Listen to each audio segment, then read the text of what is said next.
¿Cuánto pesa realmente un secreto? ¿Puede un solo instante, capturado en emulsión de plata y cristal, contener el peso de una vida entera que se desvía de su curso, de un futuro que se reescribe en silencio? Miramos las fotografías antiguas y vemos sonrisas congeladas, posturas rígidas, momentos que parecen representar una verdad simple. Vemos la historia como se nos dijo que la viéramos. Pero, ¿y si la verdad más importante no está en el centro del encuadre, sino oculta en las sombras del borde? Miren detenidamente esta imagen. Es Barcelona, año 1921. La alta sociedad catalana se ha reunido para celebrar los 20 años de matrimonio de don Alejandro Montaner y su esposa, doña Isabel. Vemos riqueza, éxito, la imagen de una familia que es un pilar de la burguesía industrial. Parece un triunfo de la estabilidad y el amor. Pero esta fotografía miente. Oculta una verdad tan profunda y devastadora que tardaría 50 años exactos, y el descubrimiento casual de una carta amarillenta para revelar la traición que se estaba consumando precisamente esa noche. Y la verdadera protagonista de esta historia, la que guarda el secreto que lo cambiará todo, no es la pareja que sonríe brillantemente al frente, es la mujer que apenas se ve, allí, en la penumbra del rincón, sosteniendo una bandeja de plata. Historias como esta, los susurros olvidados de aquellos que vivieron en las sombras, son la razón de ser de nuestro canal. Rescatamos las vidas que se perdieron entre las páginas de la historia oficial. Si usted cree que el pasado tiene lecciones cruciales que enseñarnos, y que incluso la persona más invisible merece que su verdad sea contada, le pido que se suscriba y le dé a me gusta a este video ahora mismo. Su apoyo nos permite asegurar que estas memorias no se pierdan en el tiempo. Para entender el peso del secreto que se esconde en esta imagen, debemos transportarnos a la Barcelona de 1921. No era una ciudad tranquila, ni romántica, era un polvorín, una ciudad de extremos violentos. Se la conocía como la Rosa de Fuego. Era la época del pistolerismo. Anarquistas y matones a sueldo de la patronal se enfrentaban a tiros en las calles casi a diario. Había una riqueza deslumbrante, construida sobre el humo de las fábricas textiles que rugían en barrios como Poblenou o Sants, y una pobreza desesperada que hervía de rabia justo debajo de la superficie de la vida elegante. La familia Montaner vivía en la cima misma de esa superficie. Su mansión, un palacete modernista en las faldas de la colina del Tibidabo, era una fortaleza de lujo y buen gusto que miraba, literalmente por encima del hombro, al humo, el conflicto y la miseria del resto de la ciudad. Don Alejandro Montaner era la encarnación perfecta de esa época, un hombre hecho a sí mismo, o al menos, esa era la leyenda que él mismo había cultivado. Había heredado una pequeña fábrica de tejidos de su padre, y en 20 años, la había convertido en un imperio. Era rudo, magnético cuando quería, y absolutamente despiadado en los negocios. Había aplastado sindicatos, sobornado a políticos y navegado las turbulentas aguas de la neutralidad española durante la Gran Guerra para amasar una fortuna. En público, era el perfecto anfitrión. En privado, sus apetitos eran notorios y rara vez controlados. Doña Isabel, su esposa, era su complemento perfecto y su opuesto. Venía de una familia aristocrática venida a menos, y su matrimonio 20 años atrás había sido la unión clásica de dinero nuevo y sangre vieja. Era la definición del decoro, la elegancia y la discreción. 20 años junto a Alejandro la habían convertido en una experta en el arte de la sonrisa perfecta, una sonrisa que, si se miraba de cerca, rara vez llegaba a sus ojos. Esta noche era su triunfo, 20 años sobrevividos, 20 años de mantener las apariencias intactas. La fiesta era un espectáculo diseñado para impresionar. Una orquesta de cámara tocaba valses vieneses en el gran salón. El aire estaba cargado con el humo de los puros cubanos más caros y el perfume de París que emanaba de las invitadas. Se hablaba en voz alta de política, de los últimos disturbios en el barrio del Raval, de negocios, de la próxima temporada de ópera en el Liceu. Los invitados eran la élite de la ciudad, banqueros con relojes de oro, industriales que decidían el destino de miles de obreros, políticos que jugaban a dos bandas entre el gobierno y los sindicatos, bebían champán francés enfriado en cubos de plata y comían manjares que la vasta mayoría de la ciudad solo podía soñar. Era un mundo hermético, sellado contra la dura realidad de las calles de abajo, y luego estaba Clara Ribalta. Llevaba 10 años sirviendo a doña Isabel como su doncella personal. Había llegado de un pueblo perdido de Aragón, huyendo de la nada, con 16 años. Clara era eficiente, silenciosa y, sobre todo, invisible. Era el tipo de persona que aprende a ver todo sin ser vista, a escuchar todo sin parecer que oye. En la fotografía, si se usa una lupa y se busca en la esquina izquierda, se la puede ver. Está de pie junto a la gran chimenea de mármol, sosteniendo una bandeja de plata con copas vacías. Su uniforme negro con cofia y delantal blancos es impecable. No mira a la cámara, su cabeza está ligeramente inclinada, sus ojos fijos en la alfombra. Para los invitados que pasaban a su lado, ella era menos que un mueble. Para don Alejandro, una conveniencia funcional. Para doña Isabel, una sombra leal que le ayudaba a vestirse y le llevaba el té. Pero esa noche, en medio de la celebración más importante de la familia, Clara no era invisible. Era, sin saberlo nadie, el epicentro de un terremoto silencioso. Mientras servía copas de jerez y retiraba platos de canapés a medio comer, un terror frío se aferraba a su estómago, un terror que no tenía nada que ver con los pistoleros anarquistas de la ciudad. Era un secreto biológico, un retraso de 6 semanas que se había convertido en una certeza que había confirmado esa misma mañana, sola, temblando en el pequeño y helado ático donde dormía. Mientras la orquesta tocaba su nota más alegre, mientras don Alejandro levantaba su copa para brindar por su amada esposa, Clara sabía la verdad absoluta. Esta celebración de 20 años de lealtad matrimonial era la farsa más cruel, y ella, la sirvienta invisible, la mujer que no era nadie, llevaba en su vientre al heredero ilegítimo del imperio Montaner, llevaba el fruto vivo de la traición de don Alejandro. Cada brindis era una tortura física. «Por 20 años más de felicidad», gritaba un banquero corpulento. Clara sentía el sabor amargo de la bilis subir por su garganta y tenía que tragar con fuerza. Observaba a doña Isabel, que sonreía y asentía, levantando su copa con una mano perfectamente firme. ¿Era posible que no supiera nada? ¿O era como Clara, una experta en el arte de fingir, habiendo aceptado su destino a cambio del lujo? La lealtad de Clara siempre había sido para Isabel, una mujer que, a pesar de su estatus distante, la había tratado con una lejana pero constante amabilidad. Y ahora, Clara era la portadora involuntaria de la máxima traición. No era solo la infidelidad de Alejandro, un secreto a voces entre el servicio. Era la consecuencia. Era la complicación que crecía dentro de ella. La noche avanzaba. El aire se volvía más denso con el humo y el alcohol. Clara se movía por los salones, rellenando copas.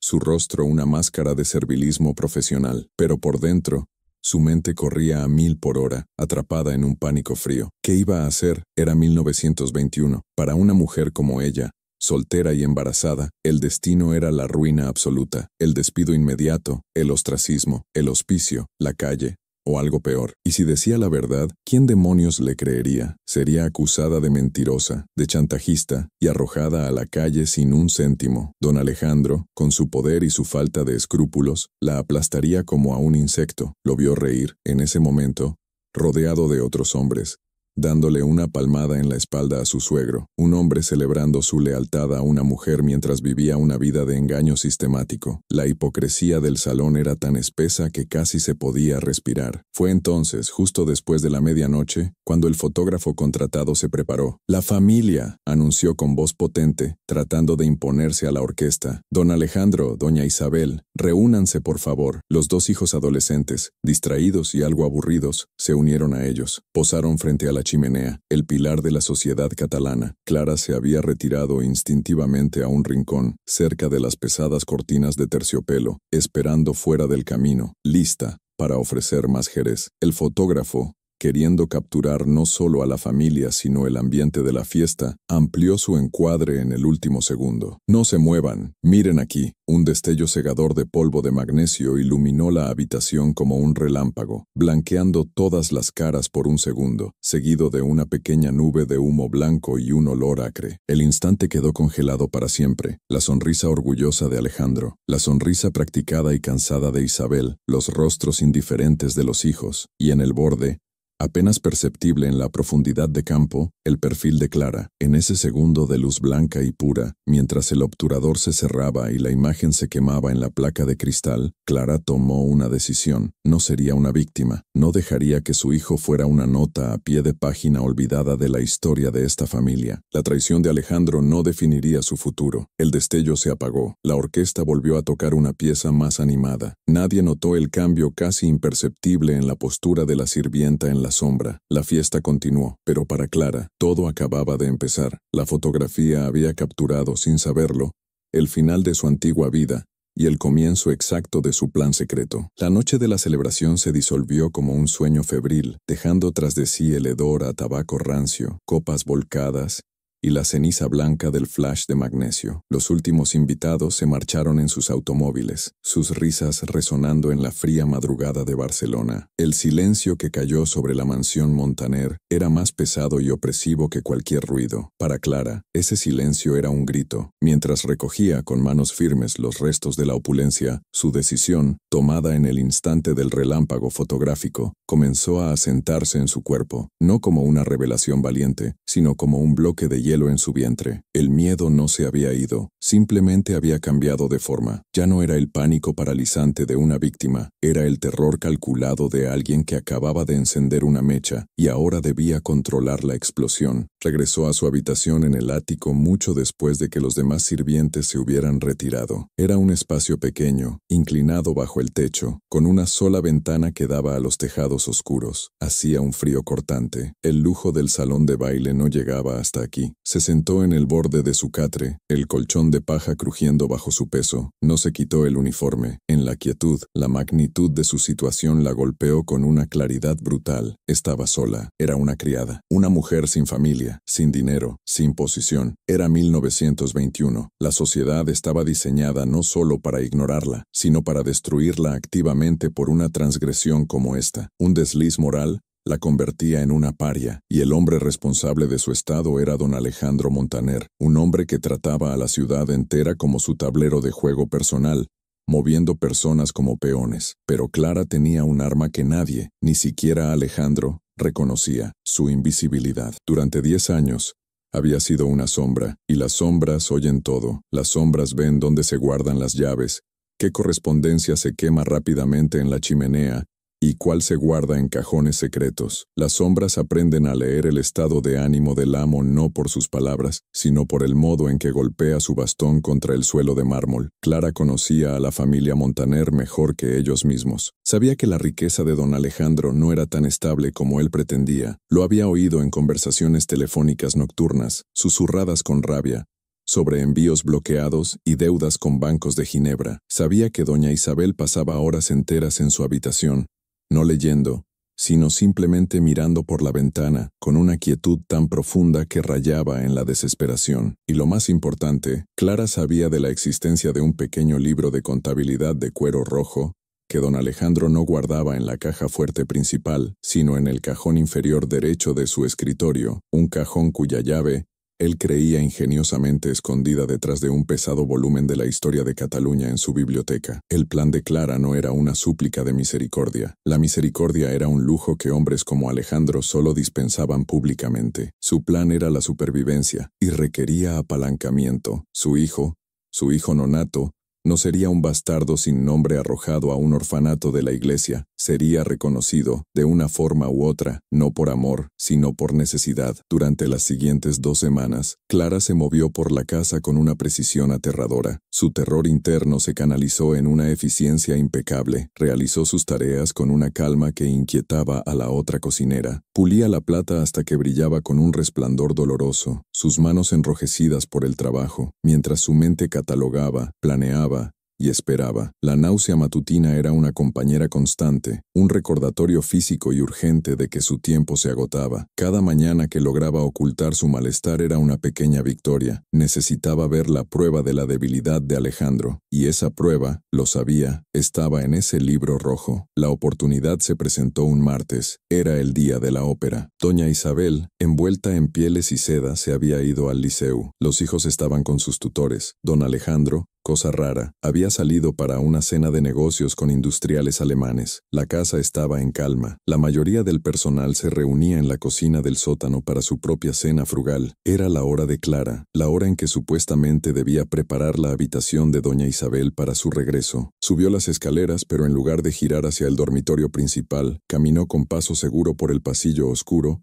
hacia el estudio de don Alejandro. La puerta no estaba cerrada con llave. Él nunca la cerraba. Su arrogancia era su único guardia. La habitación olía a él, cuero, humo de puro, y la leve fragancia metálica del dinero. La luz de la luna entraba a través de las pesadas cortinas, iluminando el escritorio de caoba como un escenario. Por un momento, Clara se quedó paralizada. Entrar en esta habitación sin permiso era el pecado capital del servicio, pero el miedo a lo que le sucedería si no actuaba era mayor. Se movió rápidamente. Sus dedos encontraron el libro en la estantería. Deslizó la mano detrás de él. Allí estaba, la pequeña llave de latón, fría al tacto. Su corazón latía tan fuerte que estaba segura de que se oía en el pasillo. Abrió el cajón. Hacía un leve chirrido que le pareció ensordecedor. Y allí estaba, el libro de contabilidad rojo. Lo abrió. No entendía los complejos números, pero no era eso lo que buscaba. Debajo del libro había un fajo de cartas, atadas con una cinta. No eran cartas de amor, eran algo mucho más peligroso. Eran de un hombre llamado Ferrer, un nombre que Clara había oído susurrar a Alejandro por teléfono con veneno. Las cartas detallaban pagos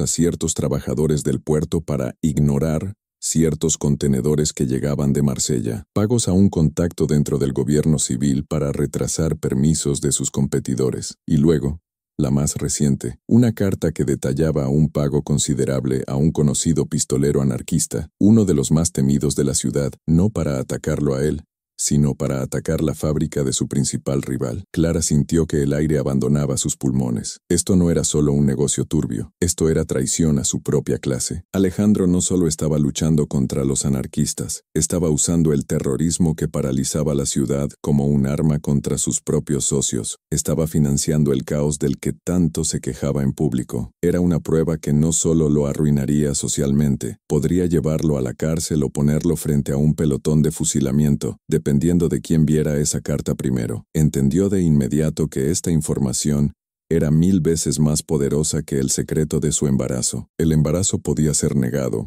Ella podía ser descartada como una prostituta mentirosa, pero estos papeles eran la voz del propio Alejandro. No podía llevarse las cartas. Su ausencia sería notada de inmediato. Tenía que hacer algo más. De su delantal sacó un pequeño lápiz y un trozo de papel de lista de la compra que había guardado, con manos temblorosas.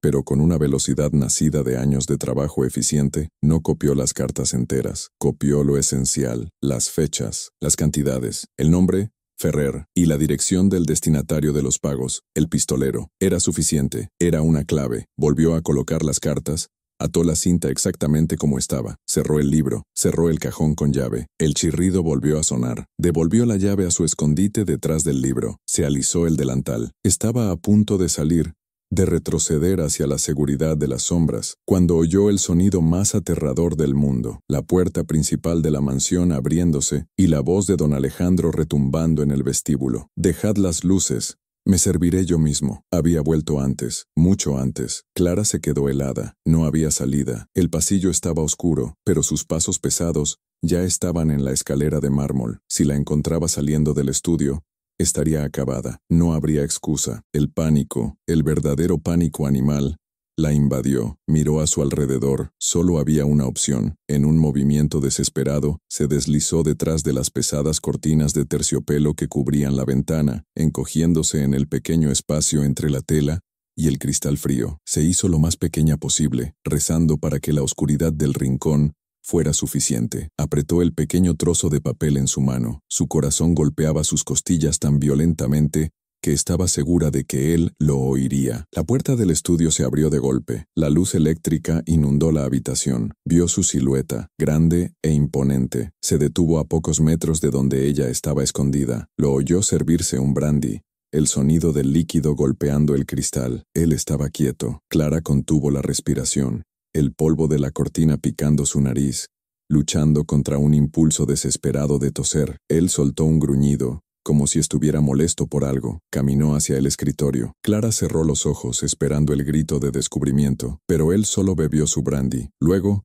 se acercó a la ventana. Se detuvo tan cerca que Clara podía oler el alcohol en su aliento a través de la tela. Él apartó la cortina. Ella vio su rostro, iluminado por la luna. Él no la miraba, miraba hacia afuera, hacia las luces de la ciudad de abajo, su ciudad. Murmuró algo para sí mismo. Idiotas, todos ellos. Dejó caer la cortina, terminando su bebida de un trago, y salió del estudio, dejando la puerta abierta y la luz encendida. Clara permaneció inmóvil durante 10 minutos. 15. No podía mover un músculo. El terror la había convertido en piedra. Finalmente, cuando oyó sus pasos distantes subir al dormitorio principal en el segundo piso, se deslizó fuera de su escondite, temblando tan violentamente que apenas podía mantenerse en pie. Salió del estudio, una fantasma real esta vez, y corrió a la seguridad de su ático. Allí, bajo la débil luz de una vela, miró el papel arrugado en su mano sudorosa. Las náuseas que sintió esta vez no tenían nada que ver con su embarazo. Tenía el arma, tenía la munición. Ahora se enfrentaba a la parte más difícil, cómo encontrar a alguien que apretara el gatillo por ella, sin que la explosión la destruyera también. El papel en la mano de Clara ya no era un trozo de lista de la compra, era una bomba. Durante los días siguientes, cada vez que sus manos se sumergían en el agua jabonosa para lavar la fina porcelana, o cuando doblaba las sábanas de lino, el fantasma de ese papel, escondido ahora bajo el fino colchón de su catre, parecía quemarle la piel. El miedo de la noche en el estudio se había solidificado en una ansiedad de bajo grado, constante y corrosiva. El embarazo, que había sido su terror principal, ahora se sentía como un reloj, un temporizador biológico que la empujaba hacia un precipicio. Su cuerpo se convertiría pronto en un traidor, revelando el secreto que las palabras aún no habían dicho. El tiempo se estaba agotando. Ahora que poseía un arma se dio cuenta de su absoluta impotencia para usarla. ¿A quién acudir? ¿A la Guardia Civil? Clara reprimió una risa amarga. Los guardias que patrullaban por el barrio de Pedralbes no estaban allí para proteger a gente como ella. Estaban allí para proteger a gente como don Alejandro. A menudo los había visto aceptar puros y una copa de coñac en la puerta trasera. Entregar esa nota a la policía sería, en el mejor de los casos, inútil y, en el peor, una sentencia de muerte. Los otros sirvientes los quería, a su manera. Compartía con ellos el pan duro y las quejas silenciosas, pero eran personas rotas por el miedo y la necesidad. Confiar en ellos solo sería arrastrarlos a su propia ruina. No, necesitaba un aliado con poder. Sus pensamientos se dirigieron inevitablemente a doña Isabel. Durante 10 años Clara había sido la sombra de esta mujer. La había visto llorar en silencio después de las cenas de negocios de su marido. Había visto la gentileza con la que trataba a sus hijos, una ternura que contrastaba fuertemente con la distante indiferencia de Alejandro. Clara albergaba una ingenua, aunque desesperada, esperanza de que doña Isabel fuera una prisionera en su propia casa, una víctima de la misma tiranía que ahora amenazaba a Clara. Si tan solo supiera la verdad, si tan solo supiera que su marido no solo era infiel, sino un criminal que financiaba el terror, seguramente actuaría. La lealtad de Clara, por extraña que pareciera, era hacia la mujer a la que servía, no hacia el hombre que la había violado. Decidió probar las aguas. La oportunidad llegó una mañana gris, mientras ayudaba a doña Isabel a abrocharse un vestido de seda para un almuerzo de caridad. La señora estaba callada, su rostro pálido en la luz de la mañana. En los periódicos de esa semana no se hablaba de otra cosa que del brutal ataque a la fábrica textil Valdepérez. El principal competidor de Montaner había sido un incendio devastador, y los rumores de sabotaje corrían por toda la ciudad. Este era el ataque que Clara había visto detallado en las cartas. «Es terrible lo que está pasando en la ciudad, señora», comenzó Clara, su voz apenas un susurro, mientras sus dedos trabajaban hábilmente con los diminutos botones de nácar. «Tanta violencia. Ese pobre hombre, el señor Valdepérez, perderlo todo así, con los anarquistas tan fuera de control». Mantuvo sus ojos bajos, pero observó el reflejo de doña Isabel en el espejo del tocador. La reacción no fue la que esperaba. Doña Isabel no mostró sorpresa, ni indignación, ni miedo. Sus hombros bajo la seda se tensaron visiblemente. Una frialdad se instaló en su rostro. «Clara», dijo en voz baja pero cortante, un tono que rara vez usaba con ella, «no hablamos de esas cosas. Los asuntos de los hombres son sucios y ruidosos. Nuestro deber», y aquí hizo un gesto que abarcaba la lujosa habitación, «es mantener la paz y el orden dentro de estas paredes. El mundo de ahí fuera no nos concierne». Hizo una pausa y su mirada se encontró con la de Clara en el espejo. Fue solo un segundo, pero Clara vio algo que la heló hasta los huesos. No era ignorancia, era una elección, era la determinación férrea de no saber. Doña Isabel sabía, en algún nivel profundo e inconfesado, en qué clase de hombre se había convertido su marido, y había hecho las paces con ello a cambio de su posición, su casa y su apellido. Había elegido el oro de su jaula. Clara sintió que una puerta se cerraba de golpe en su interior. «Sí, señora. Perdone usted», murmuró, terminando de abrochar el último botón. La pequeña chispa de lealtad que había sentido por su señora se extinguió, reemplazada por un vacío frío. Estaba sola, completamente sola. La víctima había hecho un pacto con su verdugo. Clara entendió que en esa casa no había aliados, solo cómplices. El rechazo de Isabel, aunque doloroso, fue un catalizador. Destruyó la última de sus ilusiones. Si no podía encontrar justicia dentro de la mansión Montaner, tendría que buscarla fuera. Y si no podía apelar a la moralidad, tendría que apelar a algo mucho más fuerte, la venganza. Su mente regresó a las cartas, al nombre del pistolero y al nombre de la víctima, Valdepérez, don Mateo Valdepérez, el hombre cuya fábrica estaba ahora en ruinas humeantes, gracias a la traición financiada por don Alejandro. La policía no ayudaría a Clara, una sirvienta embarazada, pero sin duda escucharían a don Mateo Valdepérez, un industrial de su misma clase, un hombre con el poder, el dinero y,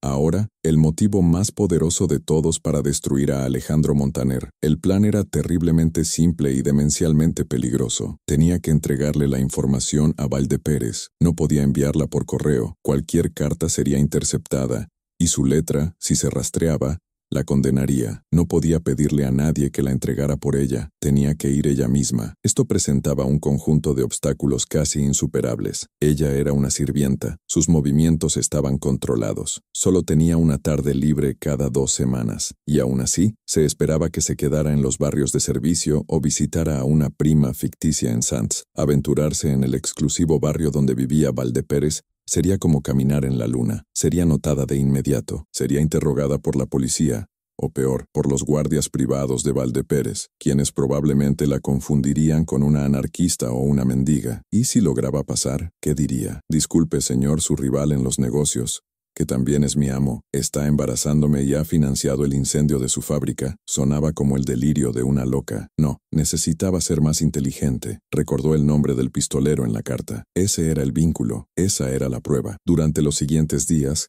Clara usó sus recados, los breves momentos en que la enviaban al mercado de Sarriá para hacer preguntas. Con una sutileza que había perfeccionado durante una década, sonsacó información a los tenderos, a los repartidores, a otros sirvientes. Fingiendo miedo por la creciente violencia, preguntó sobre los rumores. ¿Quiénes son estos hombres de los que todos hablan? ¿Esos anarquistas? Y el nombre surgió. El nombre del pistolero de la carta. No solo era conocido, era temido. Y lo más importante, se sabía que frecuentaba una taberna específica en el barrio chino, un lugar oscuro y peligroso llamado La Llama Negra. Clara sintió un nuevo tipo de terror. Una cosa era colarse en el estudio de su amo, otra muy distinta era aventurarse en el corazón de la zona más peligrosa de Barcelona, un laberinto de callejones donde la policía no entraba y la vida valía menos que una copa de absenta. Pero el rostro frío y resignado de doña Isabel en el espejo volvía a ella. La imagen del lujo construido sobre la voluntad de ignorar el mal. Ya no tenía elección. No podía ir a Valdepérez como una sirvienta suplicante. Tenía que ir con pruebas irrefutables. Y esa prueba, o al menos la forma de conseguirla, estaba en La Llama Negra. Se le ocurrió un plan desesperado. Usaría su próxima tarde libre. No iría al elegante barrio de Valdepérez. Iría al inframundo.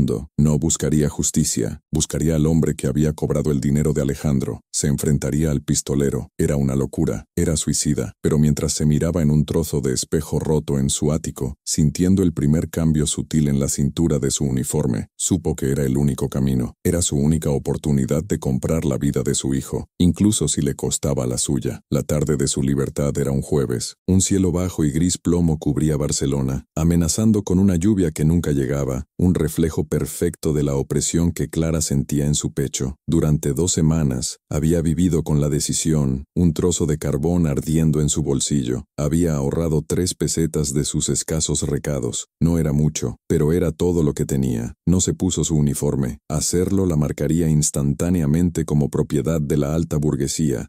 Un objetivo. En su lugar, Se puso el único otro vestido que poseía, una falda simple de lana oscura y una blusa gastada, cubiertas por un chal negro que su madre le había dado hacía años. Se recogió el pelo sin esmero, borrando cualquier rastro de la pulcra doncella de la mansión Montaner. Se miró en el trozo de espejo. La mujer que le devolvía la mirada era otra persona, una esposa de obrero, una viuda reciente, una de las miles de mujeres anónimas que luchaban por sobrevivir en los márgenes de la ciudad. Era el camuflaje perfecto. Se guardó las 3 pesetas en el zapato y el pequeño papel con la información copiada, ahora suave y frágil, por el sudor de sus manos, en el corpiño, junto a su piel. Dejó la mansión por la puerta de servicio, como siempre, pero esta vez no giró hacia el mercado de Sarriá ni hacia las tranquilas calles residenciales. Giró hacia el sur y empezó a caminar. Fue un descenso literal, desde las colinas perfumadas de Pedralbes, bajando por las grandes avenidas arboladas donde los tranvías pasaban con su repiqueteo metálico,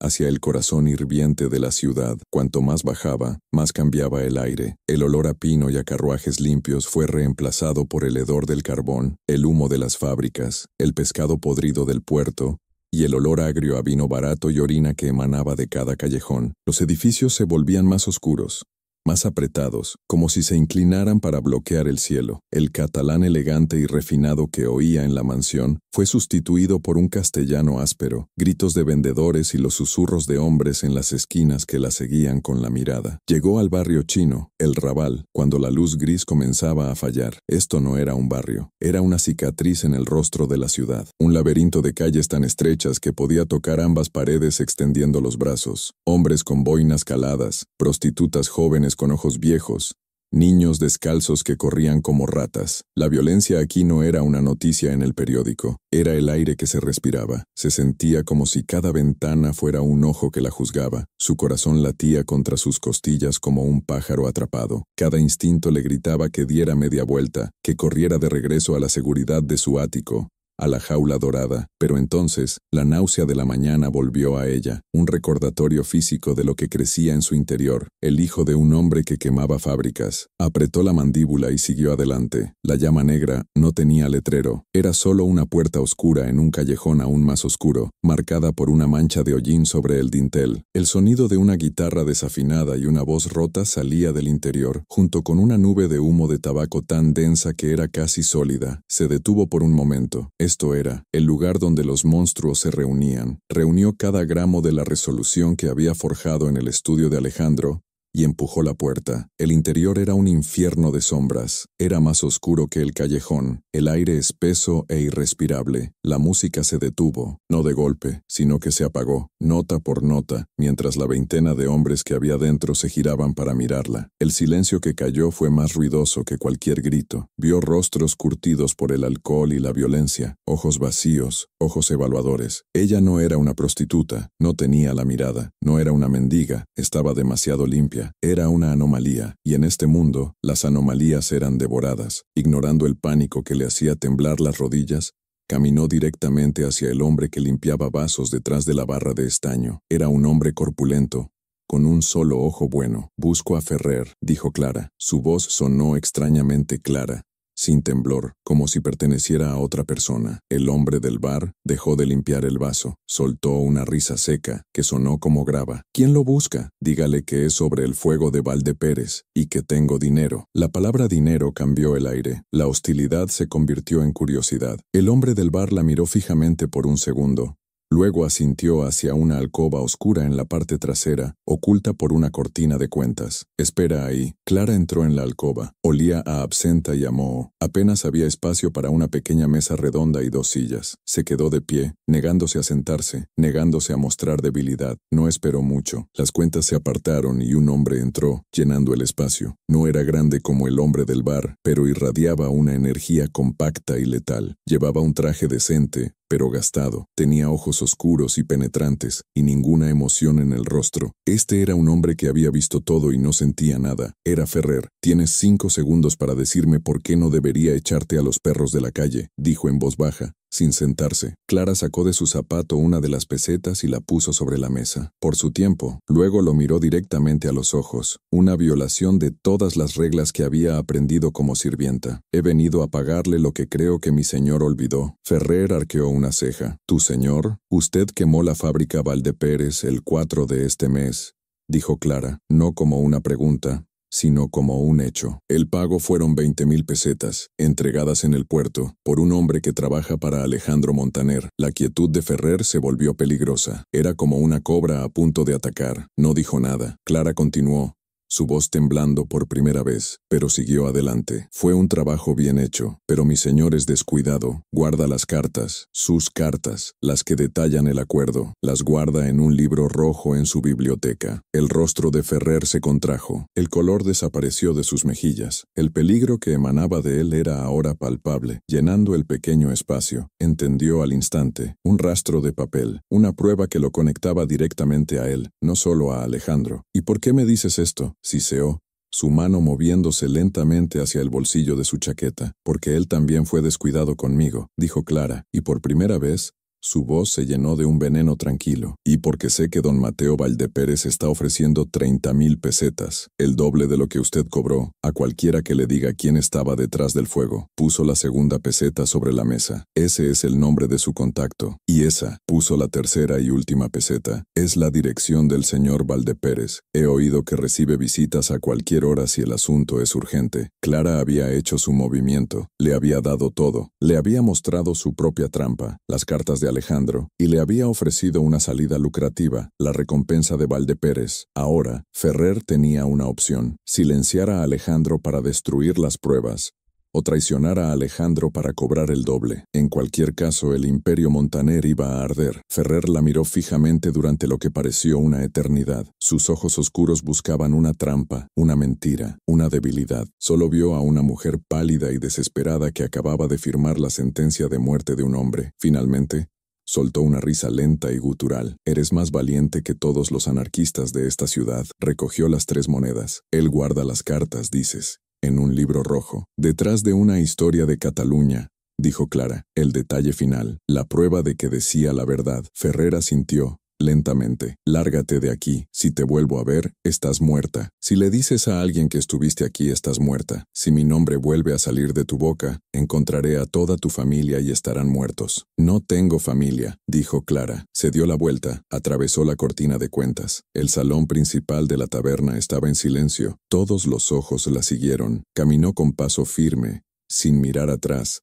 Abrió la puerta y salió al aire frío y sucio del callejón. No corrió, caminó a paso rápido, con la cabeza gacha, mezclándose con las otras sombras. No se detuvo hasta que estuvo de nuevo en las grandes avenidas, donde había luz y tranvías y aire limpio. Se apoyó contra la pared de un edificio, oculta en un portal, y vomitó la poca comida que tenía en el estómago. Temblaba tan fuerte que apenas podía sostenerse. Había encendido la mecha. La llama negra había hecho honor a su nombre. Ahora, solo podía volver a la mansión y esperar la explosión. Regresar a la mansión Montaner esa noche fue la prueba más dura de la vida de Clara. El aire del Raval, cargado de humo, absenta y peligro, todavía se aferraba a su ropa como una segunda piel sucia. Atravesar la puerta de servicio y volver a entrar en el silencio opulento, en el aire perfumado con cera de abejas y el leve aroma de las flores de doña Isabel, fue un choque cultural que casi la hizo caer. El silencio de la casa, que antes era una señal de orden y riqueza, ahora se sentía como el silencio de una tumba. Cada sombra en el pasillo de mármol parecía albergar la figura de Ferrer. Cada crujido del suelo de madera en el piso de arriba era don Alejandro, descubriendo su traición. Se cambió a su uniforme, sus manos temblando tanto que apenas pudo atar el delantal. El áspero tejido de sirvienta se sintió como un disfraz, una piel de oveja sobre el lobo en que se había convertido. Los siguientes días no fueron días, fueron una tortura psicológica extendida, un ejercicio de control absoluto. Su cuerpo era una máquina que servía café, pulía plata y tendía camas, pero su mente vivía permanentemente en la alcoba oscura de la llama negra. El pánico era una bilis constante en su garganta. ¿Qué había hecho? Había confiado en la codicia de un asesino. ¿Qué impedía a Ferrer simplemente tomar su dinero, venir a la mansión y matarla para eliminar al único testigo? ¿Qué pasaría si Alejandro descubría su ausencia esa tarde? ¿Qué pasaría si la conectaban acababan con el incendio. Había pasado de ser una víctima a ser una conspiradora. Sirvió la cena a don Alejandro esa noche, colocando el plato de ternera asada frente a él con una mano perfectamente firme, mientras su corazón intentaba escapar de su pecho. Él comió con voracidad, como siempre, quejándose de los impuestos y de la incompetencia del gobierno. No notó nada. Para él, ella seguía siendo aire. Esta invisibilidad, que una vez había sido su maldición, ahora era su única armadura. Pero mientras él comía,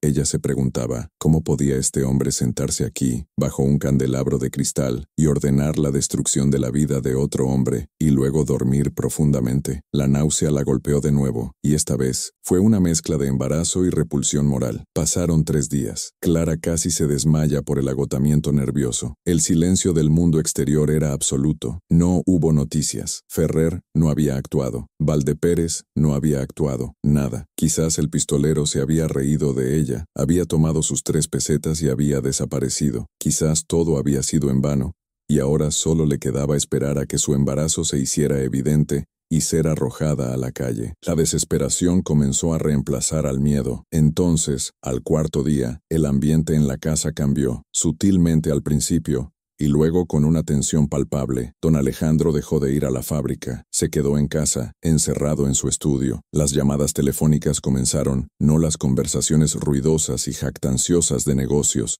sino llamadas breves, siseadas, llenas de veneno. Clara, limpiando el pasillo exterior, lo oyó gritar, «¿Qué más quieres?» Era el trato. Hubo una pausa, y luego un grito de pura rabia. «Estás loco. Eso es un chantaje». Y luego, el sonido del teléfono siendo golpeado contra la base. Clara se apoyó contra la pared, el polvo bajo sus pies. Lo supo. Ferrer no había ido a Valdepérez, o al menos no todavía. Estaba ordeñando a Alejandro I. El pistolero estaba jugando en ambos lados del tablero, extorsionando al hombre que lo había contratado, usando la información que ella, Clara, le había dado. El plan se había complicado, se había vuelto más sucio y mucho más peligroso. Ahora no era solo un asunto de justicia, era un nido de víboras devorándose entre sí. Doña Isabel también sintió el cambio. Su palidez se volvió enfermiza, dejó de organizar sus almuerzos de caridad. Clara la encontraba de pie frente a las ventanas del salón, mirando los jardines cuidados pero sin verlos. La pareja ya no hablaba, intercambiaban monosílabos en la cena, la tensión entre ellos como un tercer invitado no deseado. La hermosa fachada de los 20 años de matrimonio no solo se estaba agrietando, se estaba derrumbando en tiempo real, y todo porque la mujer que les servía el vino había decidido dejar de ser invisible. El clímax llegó el 6.º día después de la visita de Clara al Raval. Era una noche de jueves, lluviosa y fría. La cena había sido un asunto miserablemente silencioso. Los hijos, sintiendo el terror de los adultos, se habían retirado a sus habitaciones temprano. Don Alejandro estaba en su estudio, bebiendo brandy abundantemente. Doña Isabel tocaba notas sin sentido en el piano del gran salón, el sonido discordante flotando por la casa. Clara estaba en la cocina con el resto del personal, fregando las ollas. Había una sensación de apocalipsis inminente. Entonces sonó, no el timbre de la puerta, fue un golpe oficial, fuerte y repetido, que resonó en el vestíbulo de mármol como un disparo. El personal de la cocina se congeló, se miraron unos a otros con los ojos muy abiertos. Ese no era el golpe de un invitado. Oyeron la voz del mayordomo, temblorosa, y luego otras voces, profundas y autoritarias, con una orden judicial.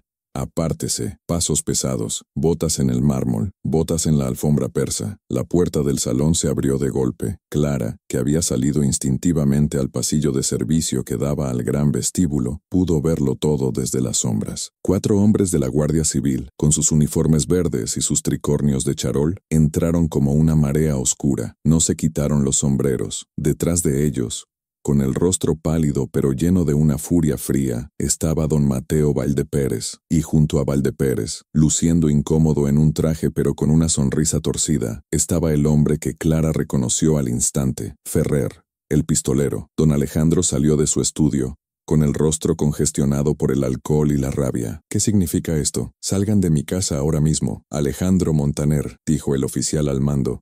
Su voz no dejaba lugar a dudas. «Queda detenido por el incendio provocado de la fábrica Valdepérez. Conspiración y asesinato». «Es un disparate», gritó Alejandro. Sus ojos se fijaron en Ferrer. «Tú, bastardo traidor». «Él no es el traidor aquí, Alejandro», dijo Valdepérez, su voz temblando de odio contenido. Ha confesado todo, cómo lo contrataste, cómo pagaste a sus hombres para atacar mi fábrica, cómo mataste a mi vigilante nocturno. Pruebas. No tienen pruebas.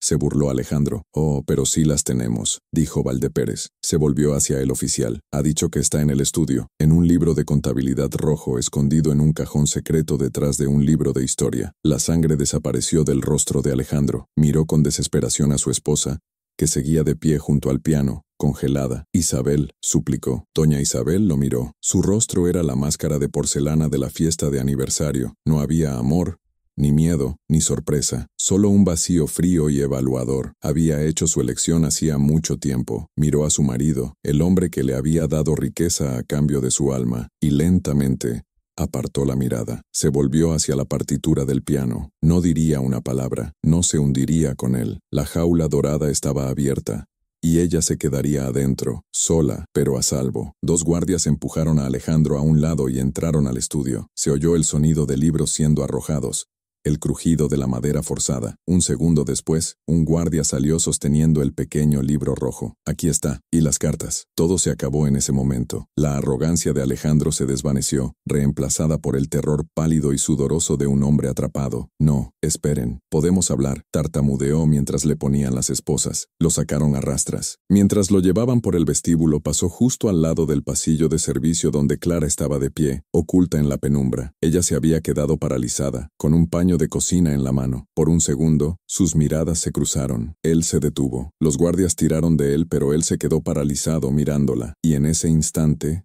lo vio. Vio a la mujer que había servido su comida, la mujer que había ignorado, la mujer que había violado, y lo supo. Vio el viaje al Raval, vio la traición, vio el plan completo en sus ojos tranquilos. El odio en su rostro fue tan puro, tan absoluto, que Clara casi retrocedió, pero no lo hizo. No bajó la mirada, sostuvo la mirada del hombre que la había destrozado, y mientras lo sacaban a la fuerza por la puerta, hacia la lluvia y la ruina, Clara permaneció inmóvil en las sombras. En la fotografía de la fiesta, ella era una figura borrosa en el borde. Esta noche, ella era el centro de todo. La casa Montaner había caído, y la mano invisible que había empujado la primera pieza del dominó era la suya. El portazo de la mansión Montaner retumbó en el vestíbulo, un sonido definitivo que marcó el fin de una era. El olor a lluvia fría y la presencia de los uniformes se desvanecieron, dejando tras de sí un silencio más profundo y aterrador que cualquier grito. En la casa solo quedaban el eco, los sirvientes paralizados en sus pasillos, y dos mujeres en el gran salón. Doña Isabel seguía de pie junto al piano,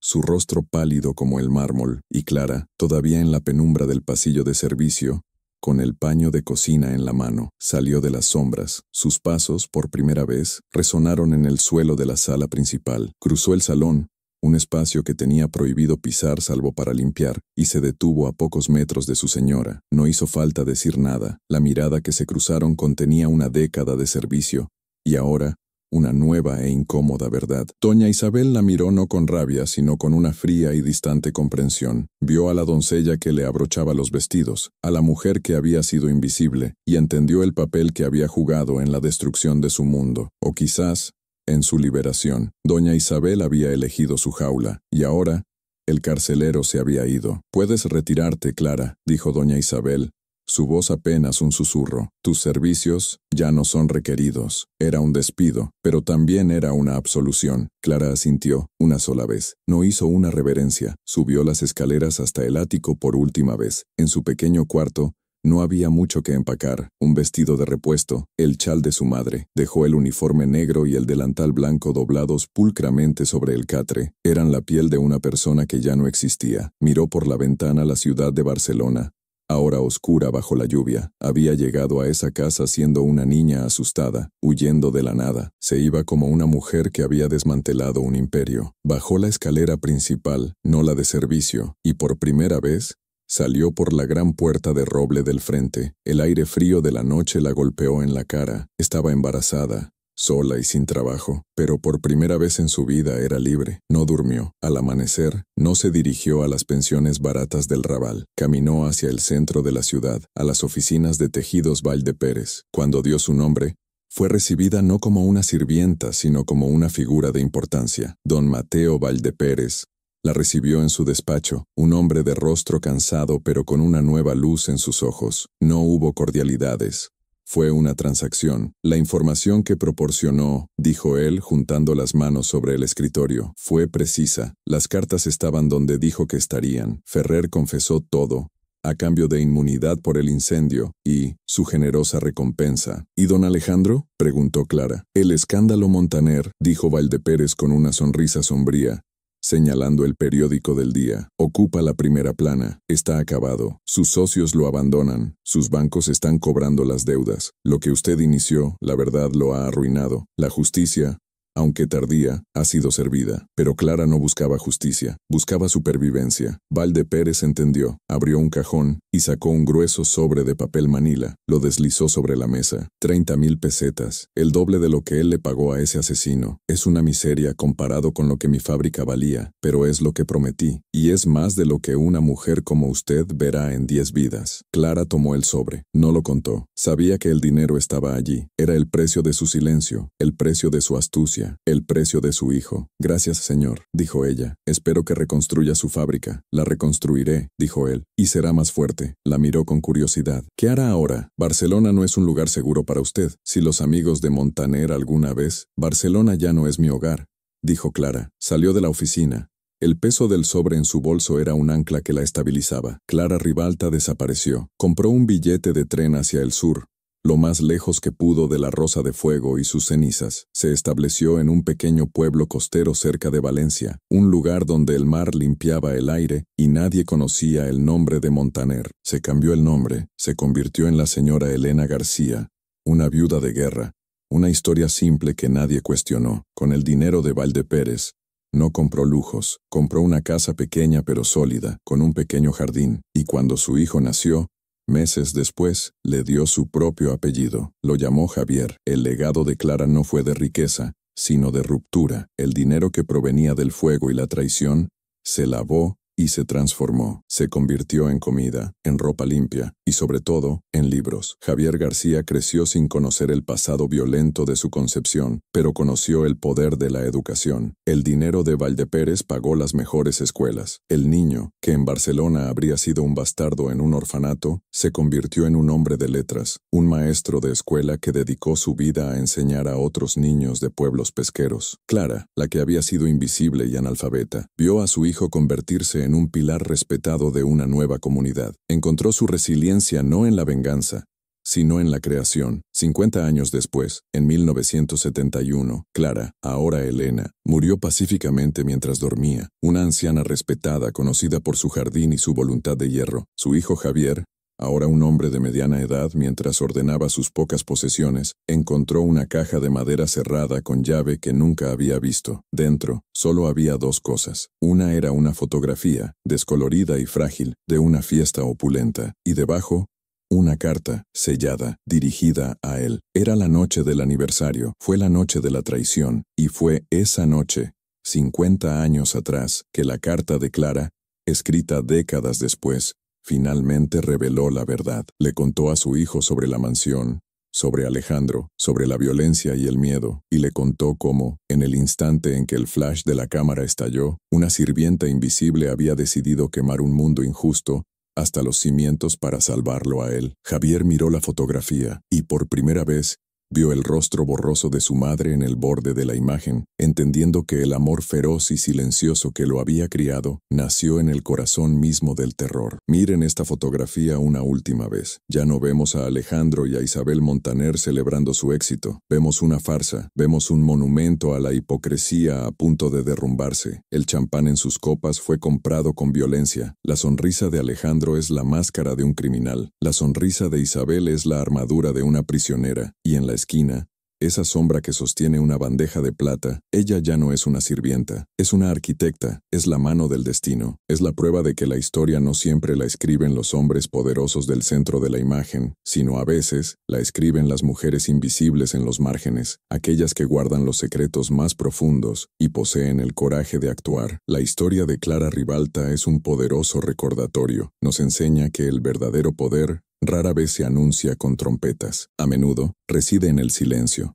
en la observación y en la voluntad indomable de una sola persona que decide que ya ha sufrido bastante. Es un legado que nos dice que no importa cuán marginados o invisibles nos sintamos, nuestra perspectiva única y nuestro coraje silencioso pueden, de hecho, cambiar el mundo. Y ahora, me gustaría dejarles 3 preguntas para reflexionar, conectando la historia de Clara con nuestras propias vidas. ¿Cuántas Claras existen en nuestras propias historias familiares, mujeres cuyas verdaderas contribuciones y sacrificios han permanecido en las sombras? ¿Qué fotografía de tu propio pasado guarda un secreto que, si se revelara, cambiaría la forma en que entiendes tu presente? ¿Alguna vez has encontrado una fuerza inesperada precisamente porque otros te subestimaron o te consideraron invisible? Si esta historia sobre el poder oculto y la justicia silenciosa ha resonado contigo y has llegado hasta el final, por favor comenta la palabra clave secreta. Resiliencia es la palabra que define el viaje de Clara. Y si crees como nosotros que estas historias merecen ser contadas, por favor, suscríbete a nuestro canal